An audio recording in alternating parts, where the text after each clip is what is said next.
नमस्कार। मैं नवीन जायसवाल, 4PM राजस्थान में आपका स्वागत है। विधानसभा चुनाव में हार के बाद अब कांग्रेस लोकसभा चुनाव की तैयारी में लग गई है।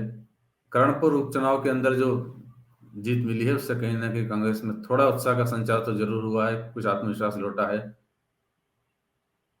और अब कांग्रेस लोकसभा चुनाव की तैयारी कर रही है। लेकिन जिन परिस्थितियों में विधानसभा चुनाव में हार हुई थी, वो परिस्थितियां अब भी राजस्थान में बरकरार है। उसमें एक बड़ा कारण राजस्थान में गुटबाजी का है। अशोक गहलोत और गहलोत और सचिन पायलट दोनों के खेमे पूरे 5 साल बरकरार रहे। तलवारें खींची रही, दीवारें उठी रही और उन्हीं हालातों के अंदर कांग्रेस विधानसभा चुनाव में गई थी और उसका नतीजा सबके सामने है। पूरे चुनाव प्रचार के दौरान गहलोत और पायलट कभी साथ में नहीं आए, अलग अलग प्रचार करते रहे।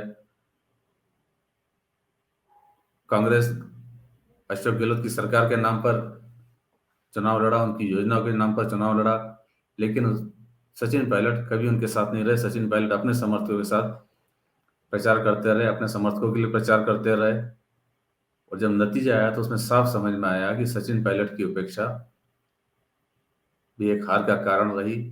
क्योंकि पूर्वी राजस्थान के अंदर जिस तरह से पार्टी का प्रदर्शन रहा और उससे पहले चुनाव के प्रचार के दौरान खुद प्रधानमंत्री नरेंद्र मोदी ने पायलट की उपेक्षा को बड़ा मुद्दा बनाया, गुर्जर वोटरों को उकसाने की कोशिश की और जब नतीजा आए तो साफ हुआ, समझ में आ गया कि वो प्रधानमंत्री नरेंद्र मोदी की कोशिश भी रंग लाई और जो कांग्रेस में गुटबाजी थी उसका असर पूर्वी राजस्थान में चुनाव के परिणामों से साफ नजर आ जाता है कि पिछली बार के चुनाव परिणाम में जब सत्ता का रास्ता कांग्रेस के लिए पूर्वी राजस्थान से निकला था, लेकिन इस बार वैसी सफलता वो नहीं दोहरा पाई और सत्ता से बाहर हो गई। अब लोकसभा चुनाव के पहले भी इस गुटबाजी के स्तर में कोई अंतर आता हुआ नजर नहीं आ रहा है। खुद आला कमान तमाम कोशिशों के बावजूद ये मतभेद खत्म नहीं कर सका। यही कारण रहा कि जब विधायक दल के नेता के चुनने की बारी आई तो पार्टी को 44 दिन लग गए कांग्रेस विधायक दल का नेता चुनने में और उसके बाद भी जो नेता चुना गया वो कहा जा सकता है कि सचिन पायलट और अशोक गहलोत के विवाद में भंवर जितेंद्र सिंह अपने करीबी को विधायक दल का नेता बनाने में सफल हो गए। अब जब लोकसभा चुनाव की तैयारियां हो रही है तब एक बार फिर वो बात उठी है। आज जयपुर के अंदर कांग्रेस की बड़ी बैठक थी, स्क्रीनिंग कमेटी की बैठक थी। प्रभारी सुधीर रंधावा भी शामिल हुए और स्क्रीनिंग कमेटी की चेयरपर्सन रजनी पाटिल वो जयपुर में थी, जहां उन्होंने विधायकों से बात की, जनप्रतिनिधियों से बात की, कांग्रेस के बड़े नेताओं से, पदाधिकारियों से बात की। उसके बाद खुद रजनी पाटिल ने इस बात को स्वीकार किया कि कांग्रेस की हार का कारण खुद कांग्रेस ही होती है। उन्होंने साफ साफ इशारा किया कांग्रेस की गुटबाजी की तरफ और कहा कि एक जजम पर आकर साथ मिलकर चुनाव लड़ना होगा, तभी वो राजस्थान के अंदर लोकसभा चुनाव में कुछ अच्छे नतीजे दे पाएंगे। कांग्रेस इस बात को मानती है कि अगर विधानसभा चुनाव में अगर कांग्रेस एकजुट होकर के अगर मंच पे आकर के अगर चुनाव लड़ती तो क्या आज ये तस्वीरें होती? देखिए, ऐसा है, हमेशा कांग्रेस ही कांग्रेस को हराती है। कांग्रेस को दूसरा कोई हरा नहीं सकता है, इसलिए हमें सबको एक साथ आना ही पड़ेगा। वो मान रहे हैं आप कांग्रेस को? तो हम रजनी पाटिल ने यह बयान फीडबैक के बाद दिया है, जब कई विधायकों से, दूसरे बड़े नेताओं से, पदाधिकारियों से मिली, उसके बाद उन्होंने मीडिया से बात करते हुए ये बात कही है।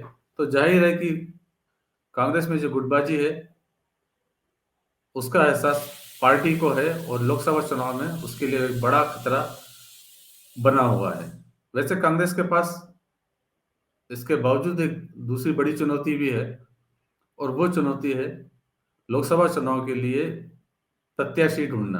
क्योंकि पिछले 2 चुनाव में लगातार कांग्रेस सारी सीटें हारी है। 2014 के अंदर भी 25 की 25 सीटें कांग्रेस हारी थी और 2019 में भी सभी 25 सीटें कांग्रेस हारी थी। अब ऐसे में उसके पास लोकसभा चुनाव लड़ने के लिए दमदार प्रत्याशियों का अकाल है। जो प्रत्याशी थे वो लगातार हार चुके हैं और पार्टी के पास अब ऐसे कोई बड़े नेता नहीं है जिन्हें वो लोकसभा चुनाव के अंदर उतारे। ये उसके लिए बड़ी चुनौती है। पहले पार्टी की तरफ से एक विचार ये भी आया था कि कांग्रेस के जो बड़े नेता हैं उनको चुनाव लड़ाया जाए लोकसभा का। अब कांग्रेस के पास जो बड़े नेता हैं वो खुद अशोक गहलोत हैं, सचिन पायलट हैं, या प्रदेश अध्यक्ष गोविंद सिंह डोटासरा हैं, पवार जितेंद्र सिंह भी महासचिव हैं, लेकिन वो खुद अलवर से 2 बार लगातार चुनाव हार चुके हैं। और रघुवीर मीणा जो सीडब्ल्यूसी के मेंबर रहे हैं वो भी लगातार 2 बार चुनाव हार चुके हैं। तो कांग्रेस के पास कोई ऐसा बड़ा चेहरा नहीं है। अगर अशोक गहलोत की बात की जाए तो जोधपुर से पिछली बार उनके बेटे वैभव गहलोत चुनाव लड़ चुके हैं, और अशोक गहलोत अपने गृहनगर में तमाम कोशिशों के बावजूद अपने बेटे को चुनाव नहीं जिता पाए थे। तो ऐसे में कांग्रेस के पास और बड़े चेहरे नहीं है। जो पिछली सरकार के मंत्री रहे उसमें ज्यादातर मंत्री चुनाव हार गए। अब फिर भी यदि कुछ जाने पहचाने चेहरों की बात की जाए तो कुछ विधायक हैं जिनके ऊपर कांग्रेस दांव लगा सकती है, और इसको लेकर प्रभारी सुखदेव रंधावा ने माना भी कि जब बीजेपी अपने सांसदों को विधानसभा चुनाव में उतार सकती है तो हम अपने विधायकों को लोकसभा का चुनाव क्यों नहीं लड़ा सकते हैं। कांग्रेस के लिए बड़ी चुनौती यह भी है कि लगातार 2 हार के साथ पिछले लोकसभा चुनाव के अंदर भाजपा ने लगभग सारी सीटें बहुत अच्छे मार्जिन से जीती थी, और 25 सीटों में से 24 सीटें 50% से ज्यादा वोट लेकर जीत हासिल की थी, जिसमें से एक सीट भीलवाड़ा पे तो उसे 71% से ज्यादा वोट हासिल हुए थे,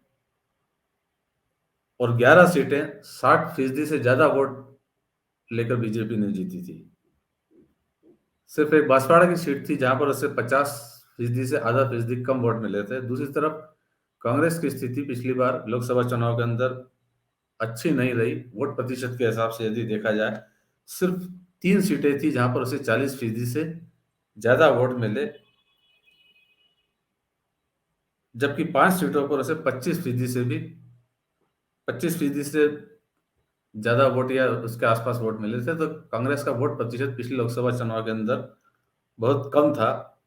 कुल 34.24% से वोट मिले थे, जबकि बीजेपी को उससे बहुत ज्यादा 58.47% वोट मिले थे। तो वोटों का मार्जिन काफी ज्यादा था, और इस बार भी पार्टी के पास यही बड़ी चुनौती है कि उस वोट मार्जिन को कैसे कवर किया जाए। हालांकि जो विधानसभा के चुनाव हुए हैं उसके आधार पर यदि लोकसभा सीटों का एनालिसिस किया जाए तो कांग्रेस 25 में से 11 सीटों पर भाजपा से ज्यादा वोट हासिल किए हैं कांग्रेस ने, और इसीलिए उसे उम्मीद है कि इस बार लोकसभा चुनाव के अंदर वो कुछ बेहतर कर सकती है। मगर उसके पास बड़ी चुनौती पहला गुटबाजी खत्म करना और ऐसे चेहरे ढूंढना जिनके आधार पर जिन्हें वो लोकसभा चुनाव में लड़ा सके। अब इसी के लिए कांग्रेस की मीटिंग जारी है, और कल फिर एक मीटिंग होगी जिसके अंदर प्रत्याशी कैसे चुने जाए इसके फार्मूले पर भी विचार किया जाएगा। तो फिलहाल इस वीडियो में इतना ही, और वीडियो के अंत में एक बार फिर आपसे ये कहना है कि 4PM राजस्थान चैनल को सब्सक्राइब जरूर करें, और इस वीडियो के लिंक को जितना ज़्यादा हो सके उतना शेयर भी करें। नमस्कार।